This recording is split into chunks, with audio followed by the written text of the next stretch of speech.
During the Yayoi and Yamato periods of Japan, powerful clans who claimed descent from divine kami or spirits had risen to power.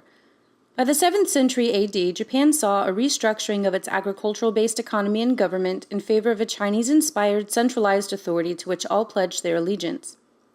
While many clans remained in existence, they became largely vassal states of the imperial family. The introduction of the Taika reforms and the Teiho Code brought about a rigid class system which was based on merit and loyalty to the emperor.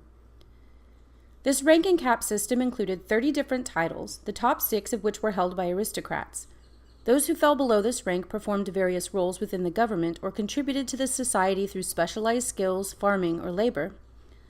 The word samurai means to wait upon, or to serve, and initially samurai was a class of people within this hierarchy which existed in the center of this hierarchical ladder, giving them access to prominent positions which were well respected and offered potential reward. In this system, all subjects under control of the imperial house and the lands on which they lived were considered public property, as the ability to privately own land had been abolished. Citizens which ranked 1 through 6 were provided with a kubunden, or distributed field of around 20 acres, and taxed 3% of their harvests. During the Heian period, the aristocrats at court had become rather isolated within the capital. At this time, members of the upper class created many incredible works of art and literature, yet the governance of the rural areas became frequently neglected. Shoin, or tax-exempt, privately owned lands were initially reserved for monasteries and shrines. However, shoin eventually became used as rewards and gifts for members of the imperial family and their friends and officials. So much land was passed around that by the 11th century the imperial court had run low on sources for tax revenue, and in turn lost its ability to pay their army. In order to protect their acquired lands and properties, aristocratic families who owned land began to hire members of the samurai class, providing them with military training so they could defend their territory against criminals and rival clans. The skills of these warriors strengthened, and at times were sought out by the imperial court itself to push back the northern Emishi people and to put down rebellions throughout the kingdom. The strongest of these warriors were provided with the title Commander-in-Chief of the Expeditionary Force Against the Barbarians, or Shogun. Over time, these shogun gained influence and power, and the military commanders made most of the government decisions, while the emperor and his family were reduced to de facto rulers and basically served a ceremonial role as the nation's figurehead. The strength of the shogun and samurai were tested in the late 13th century when the Mongol Empire began a series of attacks on Japan. The Shikan rulers of the Hojo clan, along with allied families and their samurai warriors, fought fiercely on horseback with spears and bows. Their unconventional military tactics, combined with the destruction of Mongol ships by typhoons and thunderstorms, helped secure their independence from the foreign cognates of mainland Asia.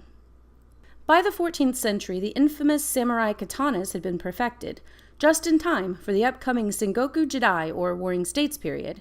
During these bloody years of civil war, Japan was divided into many states, all vying for control of the shogunate. Defending one's property from the perils of the day required the services of expert samurai, and it was during this time that their power grew. Throughout the 16th century, clans clashed against their neighboring rivals, and the introduction of guns from Europe increased the level of danger and destruction. The violent and tumultuous lives of the samurai during this period called for a worldview that encouraged honor and bravery. The Bushido Code and ritual suicide became methods for the battle-hardy warriors to establish a level of order to the chaotic times. The 8 virtues of Bushido included living a life that upheld righteousness, courage, compassion, respect, honesty, honor, duty, and self-control. Failing to live up to these lofty expectations could mean losing respect. Bringing dishonor to oneself or one's family was the worst kind of crime for samurai, and those who failed to defend their daimyo, or who were going to be captured and tortured or humiliated following a battle, frequently practiced seppuku or harakiri. These elaborate ceremonial suicides demanded a painful end, where the samurai warrior demonstrated his bravery and courage even in the last moments of life, by slicing or stabbing himself in the belly. Such an act proved that the warrior killed himself to restore his honor before death, not simply out of cowardice or an unwillingness to face his enemy. Toward the end of the Sengoku period, Hideyoshi had successfully unified Japan under a single authority once more. After assuming leadership, he established a number of new laws and reforms, one of which abolished weapons for all except the samurai. During the tumultuous years of war before his reign, many young men of lower standing had risen through the ranks and been trained as warriors. However, Hideyoshi demanded that the samurai class become hereditary-based once again, permanently eliminating entry of peasants or the working class.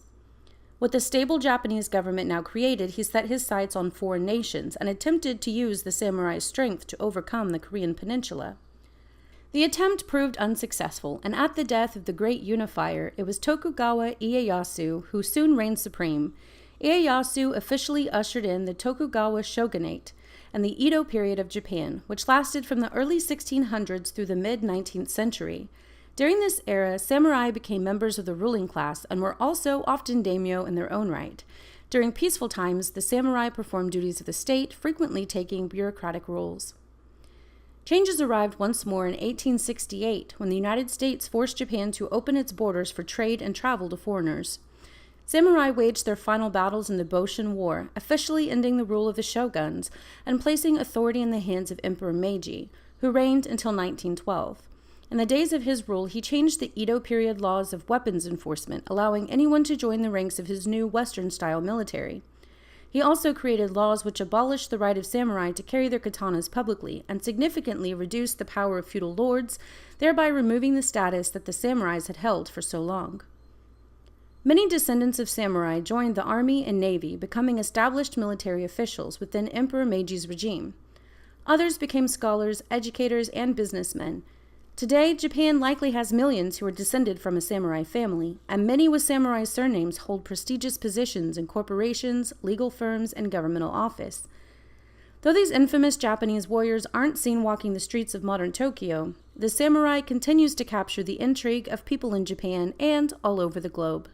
Thank you for watching. I hope you liked this video. If you have any feedback or suggestions for future topics, I would love to hear about it in the comments below. Also, don't forget to like, share, subscribe, and click the notification bell so you don't miss future videos.